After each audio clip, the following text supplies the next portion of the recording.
The weight of shadows. It was the last night I spent at home before I became the family disgrace.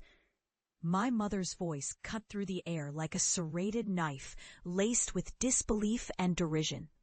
"You're going to lose your mind over this ridiculous obsession," she exclaimed, her eyes wide with horror as I laid out my notes on the table, the words paranormal epidemiology dancing like fireflies in the dim light.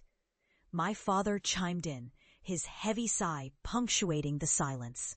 "You'll disgrace this family. I won't have you making a fool of yourself." I was a public health inspector, but I had become fascinated by the whispers of ancient diseases, the kind that left no trace but a lingering terror. They thought I was mad, a delusional outcast for pursuing the supernatural link between folklore and disease. My colleagues had abandoned me after I was scapegoated for a hospital quarantine failure that was never my fault. I knew then that I was on my own, and I dove into the darkness of my obsession, where the shadows of the past beckoned me like an insidious lover. Years passed, and I became a sentinel of sorts, mapping cursed territories, investigating outbreaks of bizarre supernatural diseases in isolated settlements where the air thrummed with dread. I was ridiculed as a doomsayer, but the truth began to unfurl itself in front of me. Ancient contagions that twisted the flesh and warped the mind. I survived horrors that would break most, but I emerged stronger, a pariah turned prophet, carrying the weight of knowledge that few could bear. And then the world began to listen. I returned home, no longer the shameful child they once knew, but a figure shrouded in a chilling recognition that left my family trembling in their seats. My mother's face paled as I walked through the door, the weight of shadows clinging to me like a second skin. They had invited me back to celebrate some family milestone, but what they didn't know was that I was bringing the darkness with me. The moment I entered the house, I felt the air grow thick and heavy, a palpable tension that made the hairs on my arms stand on end. I could sense their eyes on me, the unspoken questions hanging in the air like the scent of decay. "You look different," my sister whispered, her voice quavering. I smiled, but it didn't reach my eyes. As the evening unfolded, I shared my findings, the bizarre truths I had unearthed about ancient diseases that lingered in folklore, curses that crept into the veins of unsuspecting victims. My family listened, their skepticism morphing into horror as I spoke of the cases I had encountered, the woman who became entwined with a vengeful spirit, the child whose laughter echoed through the woods long after she had vanished, and the village that was slowly consumed by a miasma of despair. "Those are just stories," my father spat, his voice laced with disdain. "You're scaring your mother for nothing." But I could feel it then, the weight of the shadows pressing in on us, the unseen specters that lingered just beyond the edges of our perception. I dared to probe deeper, sharing the dark knowledge I had gained, the phenomena others still pretended didn't exist. I revealed the truth of a recent outbreak in a remote village where the afflicted writhed in agony, their bodies twisting in unnatural ways, as if the very fabric of reality had unraveled around them. "Is this what you want to be known for?" my mother asked, her voice trembling with fear.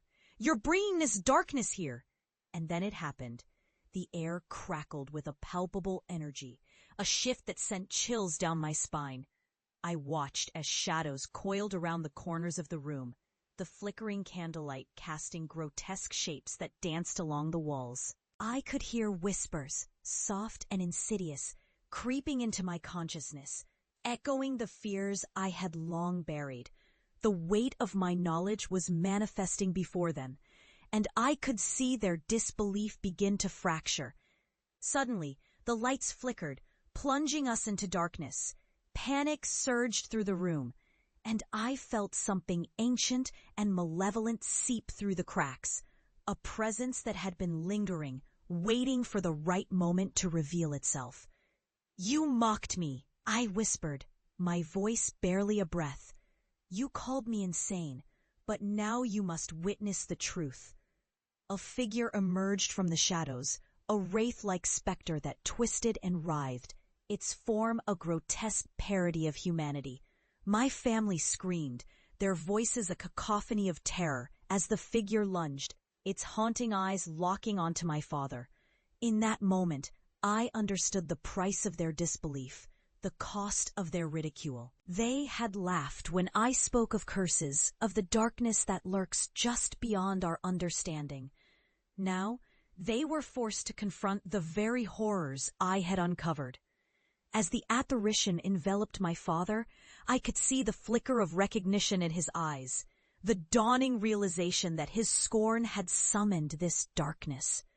"Please, we were wrong," he pleaded, his voice breaking. But the specter only tightened its grip, pulling him into its depths. A punishment for his dismissive laughter. I stood frozen, a witness to the reckoning that unfolded before me. This was the vindication I had sought, the validation of my knowledge, but it was steeped in a horror I could never have anticipated. The shadows whispered their secrets, and I knew they would never leave us. When the lights flickered back on, I was alone in the room, my family gone, replaced by an oppressive silence that echoed with their absence. I had returned to prove them wrong, but the cost was steep.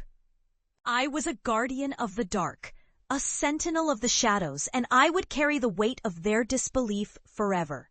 As I stepped out into the night, the air felt lighter, yet the shadows around me grew thicker, a reminder of the truth I now bore. I had faced the darkness that others refused to acknowledge, but it had come at a cost, a haunting reflection of what it means to be both a seeker of truth and a harbinger of despair. I had become the very thing they had feared. And though I walked away, the darkness would always remain.